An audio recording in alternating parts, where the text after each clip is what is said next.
he looked up and saw to his great surprise, in the air, against the rosy clouds of the sunset, 3 beautiful beings with wings, not angels, nor birds, but 3 beautiful damsels.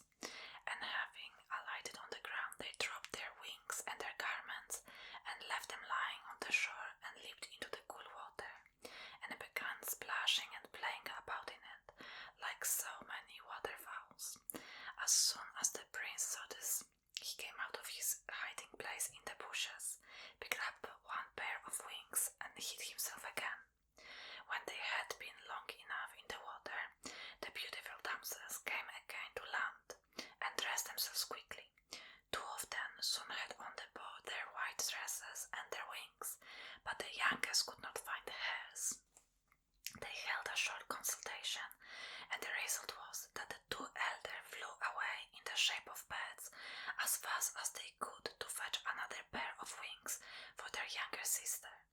They soon vanished in the blue sky, but she remained alone, wringing her hands and crying. "What are you crying for, you lovely maiden?" asked the prince, emerging from bushes. "Oh, I'm so unhappy," she replied. "I'm a princess of the Brazen Mountain. My sisters and I came here to bathe in the lake, and somebody has stolen my wings, so I must wait here until they bring me another pair." "I am a prince," he replied. "This is my father's kingdom. Be my wife, and I will give you back your wings." "Very well," she said. "I consent, only you must give me back my wings at once."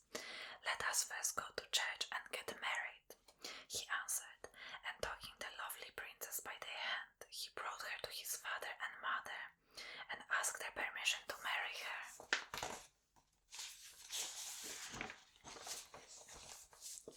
The king and queen were delighted with their beautiful daughter-in-law, gave them their blessing, and all was got ready for the wedding.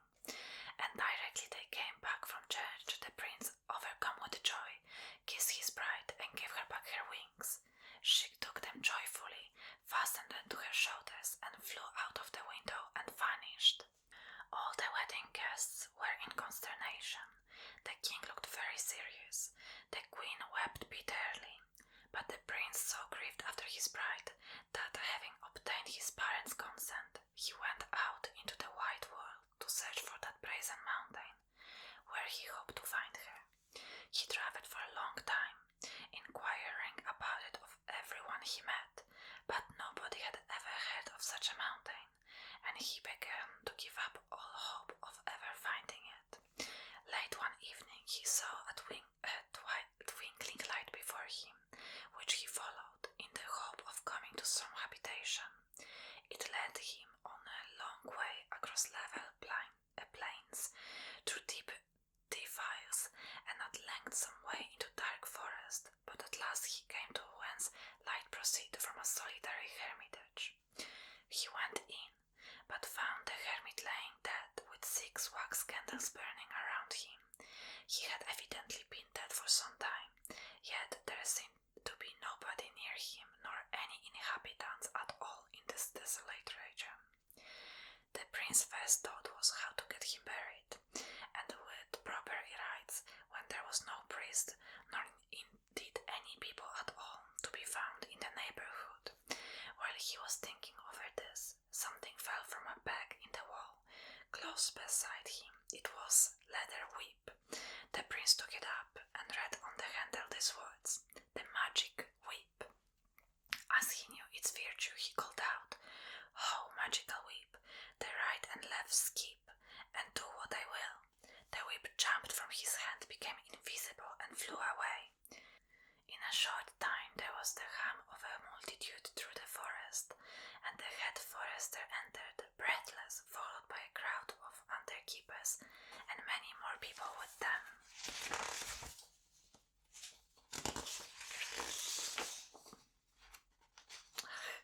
The page is stuck. Some set about making a coffin, others began digging a grave, and the headkeeper rode off to fetch a priest. And as soon as it was done, mass was said, the bells began ringing from several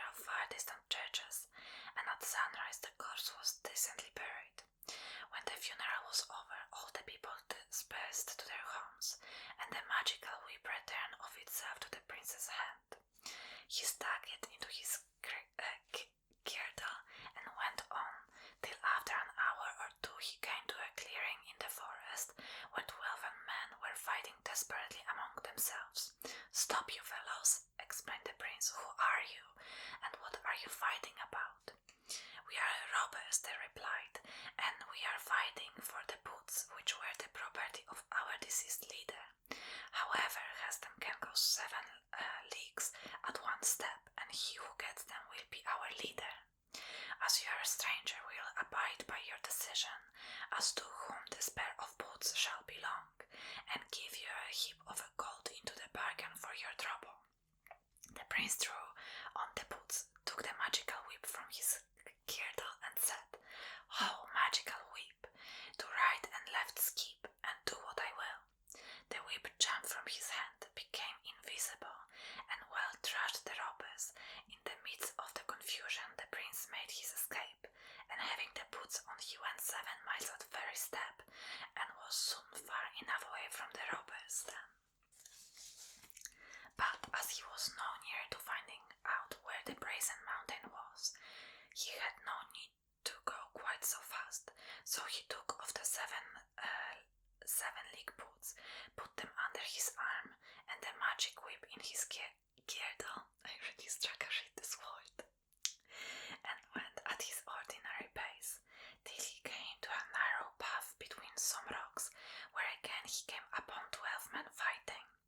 They explained that they were fighting for an invisible cup, which had belonged to their late leader, and asked him as a stranger to decide who should have it. So he set the magical whip as before to work, and there was a nice confusion among these robbers, for not seeing where the blows came from, they fell upon one another, and at last, frightened out of their senses, they took fight and scattered in all directions.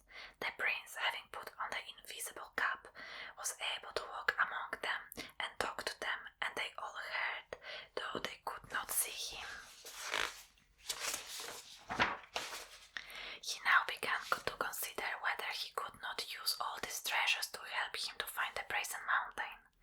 So he drew on the 7-league boots, settled the invisible cap on his forehead, and taking the magical whip from his girdle, said, "Oh, thou wondrous magic whip, lead me on, I will follow thee. Onward to the Brazen Mountain lead me, where I fain would be." The whip sprang from his hand. It did not become invisible this time, but glided rapidly a little above the ground like a boat over a calm sea. Though it flew like a bird, the prince was quite able to keep pace with it.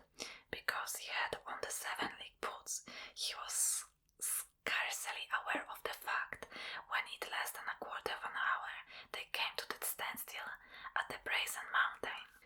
At first the prince was overjoyed at having reached the goal of his wishes, but when he looked more closely at its smooth, perpendicular sides, hard as adamant, its summit lost in the clouds, he was in despair, for how was he ever to get to the top of it?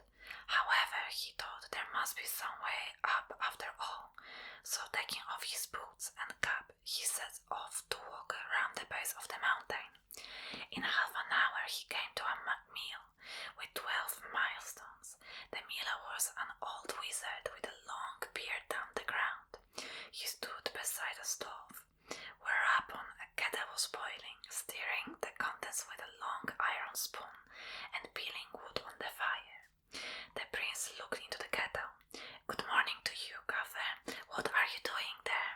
"That's my own business," replied the miller gruffly. "What mill is this?" the prince next asked. "That's not business of yours," replied the miller. The prince was not going to be satisfied with this, so he gave his unusual order to the magical whip, which forthwith became invisible and began to lash the miller soundly. He tried to run away, but it was no use, till the prince took pity on him and called the whip back again. He put it up and then said, "Whose mill is this?" "It belongs to 3 princesses of the Brazen Mountain," replied the miller. "They let down a rope here every day and draw up all the flour they want by the rope." As he said this, a thick silken rope came down with a loop at the end which struck the threshold of the mill. The prince made ready, and when the usual sack of wheat flour was bound fast in the loop, he climbed upon it, having first put on his invisible cap, and was thus drawn up to the top of the Brazen Mountain. The 3 princesses, having drawn up their supply of flour, put it into their storehouse and went back to their dwelling. The palace was most beautiful, all silver without and all gold within. All the windows were of crystal, the chairs and tables were made of diamonds, and the floor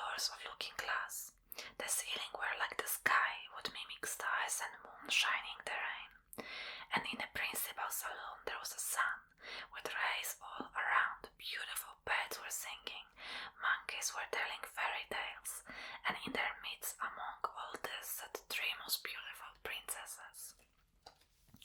The two eldest were waving golden threads in their looms, but the youngest, the princess's wife, sat silently apart from her sisters, listening to the murmur of fountain, her head leaning on her hand in deep thought, and as she sat there two pearly tears coursed down her lovely face. "What are you thinking of, sister?" asked the two elder princesses. "I'm thinking of the prince, my husband. I love to think of him, and I'm so sorry for him, poor fellow. To think I left him for no fault at all, and when we loved one another so dearly. Oh, sisters, I shall have to leave you and go back to him. I only fear he will never forgive me. However, I entreat him for having behaved so unkindly to him." I forgive you everything, darling," exclaimed the prince, throwing off the invisible cap and embracing her rapturously. Then she gave him wings like her own, and they flew away together. In an hour or two they arrived in his father's kingdom. The king and queen welcomed them joyfully, and all was greatest joy and happiness henceforward. What a beautiful love fairy tale. Alright, that's it. I hope you enjoyed the Polish folk tale. If you want me to read more of tales like this, let me know in the comment, and I will see you next time.